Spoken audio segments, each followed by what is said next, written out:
So it's raining pretty damn hard here, and still I decided to go outside and take my daily walk. And that's one of the mindsets that I want to share today, because I didn't always used to do this. You know, many people let outside environments and influences dictate their decisions that they make in life. It rains outside, oh, you know, I'll stay inside for now. Or your friends and your family tell you that your business model is not going to work and that you're just delusional. Well, you know, maybe they're right. And the bigger your inner core confidence becomes, the more you can just do regardless of the circumstance.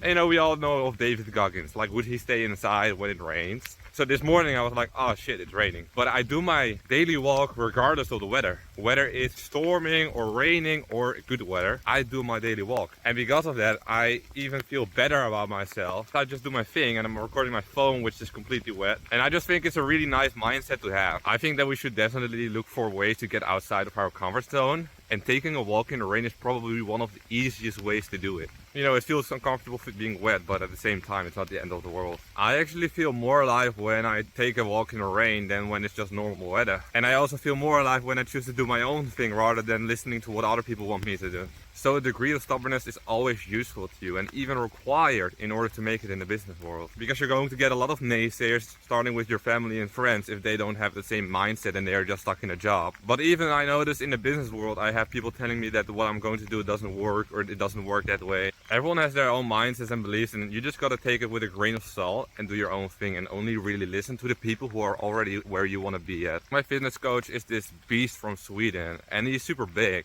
And he eats like 5 pounds of meat every day. And to me, that's a useful coach because he's already where I want to be at. Like, why would I listen to a fat lady on how to become fit? Instead, I would listen to the people who have been in the game for decades. And whether it's in business or in fitness, someone who's already attained the result that you want is going to be more able to tell you what you need to do in your personal situation in order to get the same results as well. However, even then, they can only tell you so much, because that person can only tell what works for him, and that advice only really suits that person, but it doesn't always suit yours. And even then, the person who is successful can only tell you so much, because there's so many little variables involved that dictate your success or not. And many people also just get lucky. So therefore, everyone is looking for this hack or this formula in order to get successful, but it just doesn't work that way. I still think that one-on-one coaching and learning a business model from someone else is far superior than trying to reinvent the wheel yourself. But you still have to find your own path, and you're still going to make your own mistakes that the other person didn't go through, because there's so much luck involved and there's so many little variables. For example, if you're doing a software as a service business model, which is becoming increasingly popular, it is far easier to make money in that niche when you're just doing it with businesses who are used to working with computers, who sit on their asses all day long, versus going into the contractor niche where you have like plumbers or roofers, all these home services who just don't know even how to open up a fucking computer. Your model is going to be the exact same thing, and you thought that you would make it with just having a course where they can set it up themselves and you sell it for like $300 a month. But then you find out that you're spending thousands of dollars on ads, and yes, you're getting people to sign up for your trial, but then you have a super high churn, and 80% of the people just leave your trial, and you're left with losses instead of profits. So what would be the solution to this adaptive problem of just choosing another niche where people just don't know how to do it themselves? Well, doing it for them, having an onboarding call, explaining them how it works, and just walking them through it like a 7-year-old holding hands. The thing is, there's plenty of these YouTube videos who will just give you one side of the story, but actually you have to adapt to so many little variables that make a big difference in your business. And the truth is, like, you have to learn it the hard way. Because we're better at learning through experience, it's far easier to learn through doing than it is to learn through thinking. Because some of these things are obvious, but some of the things are also just hidden. So therefore, there's a high chance that you try multiple things before finding something that becomes successful.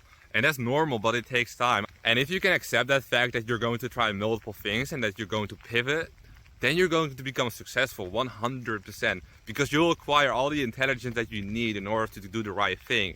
Every mistake is a steer into the right direction, and if you can have the mindset and be in it for the decade, not for 1 year trying it out, then I can assure you that you are going to become successful. Because it's impossible to not be further ahead in 10 years from now than you are right now here. If you're discouraged because the way you thought you were going to make money is suddenly not working anymore, then don't quit. I read this book called How to Get Rich, and one of the biggest lessons I learned is to never give in.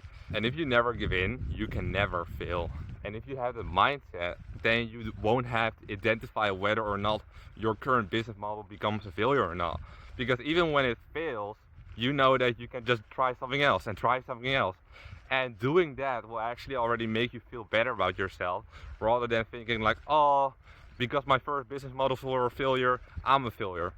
Dude, I'm already on my 5th business model, and of course it's easier for me to pivot because it's all within marketing. But every time I pivoted, I was like, dude, I'm one step closer to what's going to make me rich. I wasn't thinking like, oh my god, I lost again, I failed this business model again, and I'm doing something else. Am I ever going to become successful? A lot of things are just mindset. And if you have the right mindset, then it's almost like you attract success. So to conclude, be willing to fail, because the more you fail, the more you're going to be steered into the right direction. So actually it's better to fail as fast as possible rather than sticking with it too long. But there's also a balance, because you also have people who are going into this shiny object syndrome where they just try everything and they never really try anything out for long enough.